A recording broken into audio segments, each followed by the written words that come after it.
एक कॅब चालक दररोज सोशल मीडिया कंपनीच्या ऑफिस बाहेर थांबायचा. जसं आपल्याकडे फेसबुक आहे ना, तसंच एखादं सोशल मीडिया ऍप समजा. त्याला कुठलंच भाडं नको होतं, त्याला फक्त याच ऑफिसमधलं भाडं हवं होतं. 5 दिवसानंतर त्याचं नशीब उघडतं. एक 25शीतील मुलगा त्याच्या कॅबमध्ये येऊन बसतो. तो पूर्ण वेळ मोबाईलमध्येच असतो. याचा फायदा घेत कार चालक ती कार सामसूम असणाऱ्या एका पुलाखाली नेतो आणि तिथं कार थांबवून या मुलावर थेट बंदूक रोखतो. आता हा मुलगा किडनॅप झालेला असतो. त्याच्या तोंडावर फडकं बांधतो आणि त्याला दुसऱ्या कारमध्ये घेऊन निघतो. तो त्याला प्रश्न विचारतो, तू या कंपनीत काय काम करतो? तो म्हणतो, मी इथं इंटर्न आहे. हे ऐकून तो जास्त भडकतो, कारण त्याला या कंपनीतला कर्मचारी हवा होता. पण हा इंटर्न निघाला. तरी तो त्याला घेऊन निघतो. पण रस्त्यात उभ्या असणाऱ्या पोलिसांना हे सगळं दिसतं. ते त्याचा पाठलाग करतात. बराच वेळ पाठलाग चालतो आणि ही कार रस्त्यापासून भरकटते आणि एका शेतात जाऊन अडकते. मग सुरू होतो खेळ.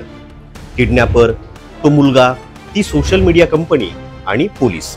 या सगळ्या कहाणीत हा किडनॅपर कुणीही गुन्हेगार नसतो, तर वर्षभरापूर्वी रात्री गाडी चालवताना आलेल्या सोशल मीडिया ऍपच्या एका नोटिफिकेशनमुळे त्याचा अपघात झालेला असतो आणि त्यात तो आपल्या होणाऱ्या बायकोला गमावतो. आणि आता हेच नोटिफिकेशन बंद होण्यासाठी तो भरपूर प्रयत्न करत असतो. पण जेव्हा त्याला यश येत नाही, तेव्हा त्याला या सोशल मीडिया कंपनीच्या मालकाशी बोलायचं असतं. जसा फेसबुकचा आता मार्क झुकरबर्ग आहे, तसाच तो मालक. पण त्याच्या खाली असणारे लोक त्याच्या आड येत असतात. आणि मग काय, हा प्लॅन करतो. आता गाडीत तो ओलीस असलेला मुलगा असतो. तो या सोशल कंपनीच्या मालकाला फोन करत असतो आणि बाहेर पोलीस. एवढी साधी मागणी असूनही 2 दिवस यात निघून जातात. आणि शेवटी काय होतं ते जर पाहायचं असेल ना, काल पवईत काय घडलं तो प्रसंग आठवा. तेच त्याच्यासोबत होतं जे रोहित आर्यासोबत झालं. सगळी कहाणी अर्धवट राहते. प्रश्न सोडून जाते व्यवस्थेवर, सरकारवर, माणुसकीवर आणि होणाऱ्या परिणामांवर.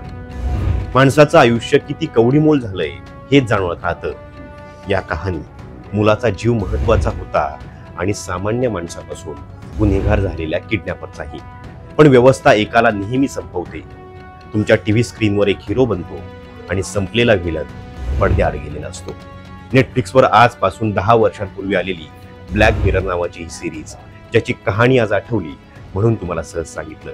बाकी तुम्ही तुमचं समजा.